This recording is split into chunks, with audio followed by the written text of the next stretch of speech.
রাঙামাটির বাঘাইছড়ি উপজেলার ৩৬ নং সাজিক ইউনিয়নের মাশালং বাজারে দীর্ঘ ২ বছর পর আবারও সচল হল বিশুদ্ধ পানির সরবরাহ ব্যবস্থা।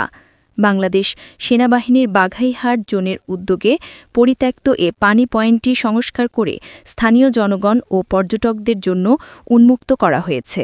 খাগড়াছড়ি থেকে বিপ্লব তালুকদারের প্রতিবেদনে দেখুন বিস্তারিত। বাঘাইহাট জোনের ভারপ্রাপ্ত জোন কমান্ডার মেজর জিল্লুর রহমানের সার্বিক তত্ত্বাবধানে মাশালং বাজারের বিশুদ্ধ পানি সুবিধাটি পুনরায় জীবন্ত রূপ পায়। শান্তি, সম্প্রীতি ও উন্নয়ন এই মূল লক্ষ্য সামনে রেখে বাংলাদেশ সেনাবাহিনী বহু বছর ধরে পার্বত্য চট্টগ্রামের দুর্গম অঞ্চলে শিক্ষা, স্বাস্থ্য, মানবিক সহায়তা ও নিরাপত্তা কার্যক্রম পরিচালনা করে আসছে। স্থানীয় পাহাড়ি ও বাঙালি জনসাধারণ এবং সাজেকগামী পর্যটকদের সঙ্গে মতবিনিময়ের মাধ্যমে জানা যায়, সেনাবাহিনীর এ মানবিক উদ্যোগ তাদের মধ্যে নতুন আস্থা তৈরি করেছে। পানির মতো মৌলিক সুবিধা সচল হওয়ায় স্থানীয় জীবনযাত্রায় স্বস্তি ফিরেছে। মাশালং বাজার পরিচালনা কমিটির সাধারণ সম্পাদক অনন্ত ত্রিপুরা বলেন, সেনাবাহিনীর এই উদ্যোগ সাধারণ মানুষের জীবনমান উন্নয়নে গুরুত্বপূর্ণ ভূমিকা রাখছে।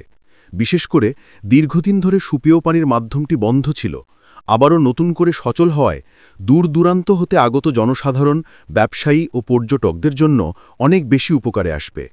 স্থানীয় বাসিন্দা ও পর্যটকরা আবেগ ভরে জানান, মাশালং বাজারে বিশুদ্ধ পানির অভাবে আমরা বহুদিন কষ্ট করেছি। আজ সেনাবাহিনীর প্রচেষ্টায় সেই সংকট দূর হল।